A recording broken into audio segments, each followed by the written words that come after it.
Hi, I'm Kelsey Piper. I am the SEO specialist at the Naveen Jindal School of Management at UT Dallas. I'm here with Dr. Britt Berrett.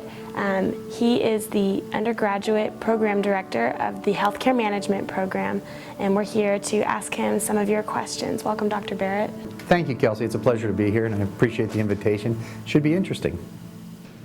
So we have a few trivia questions to start with.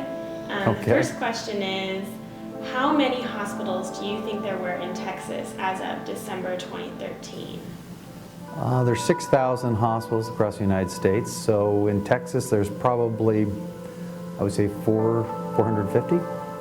That's very close. The answer is actually 630. Oh, why are you guys doing this to me?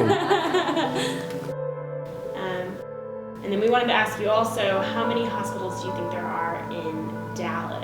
In the Dallas-Fort Worth area, North Texas, probably about, let's see, probably 60 to 70. Oh, that's actually even closer. There are 81 hospitals in the Dallas-Fort Worth area.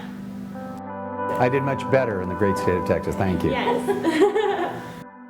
So we're going to transition to a different type of question now. So a lot of people want to know, how is managing healthcare different from managing any other type of business? Well, that's a good question. There are a lot of common management responsibilities that are consistent in healthcare.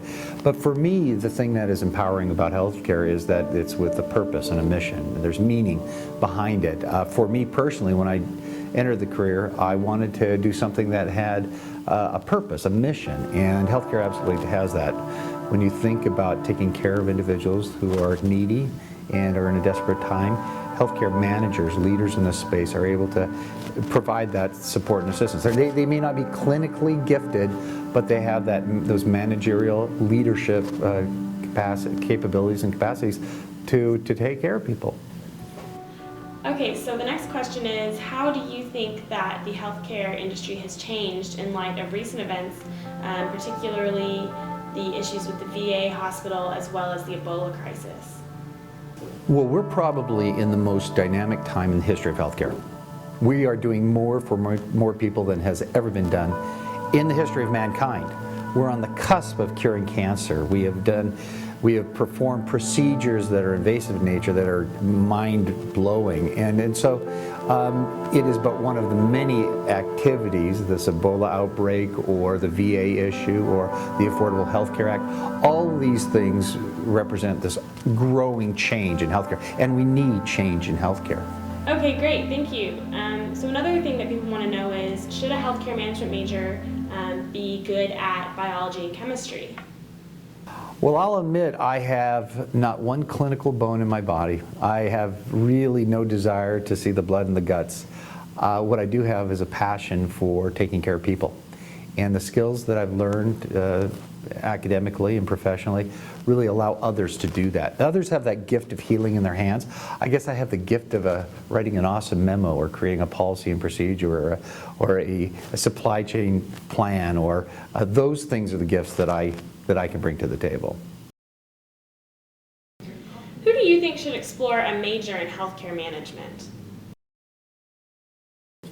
I think it is growing so fast and changing so dramatically that literally there is an opportunity for every profession.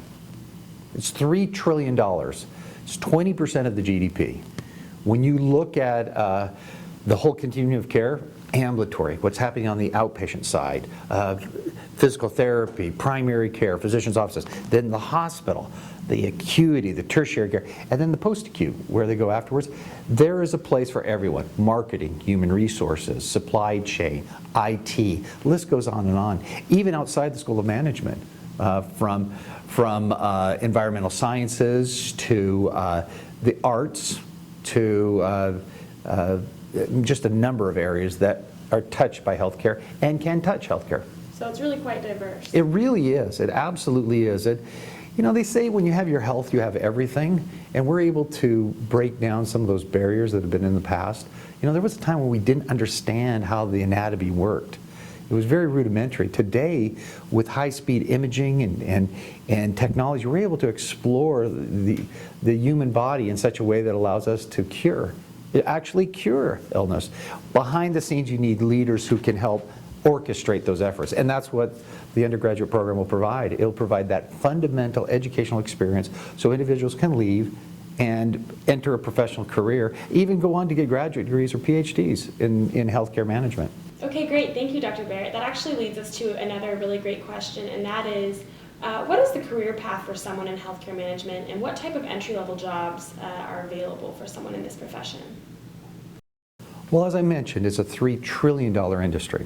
So an individual could come out of the Naveen Jindal School of Management with an undergraduate degree in healthcare management and enter virtually every area.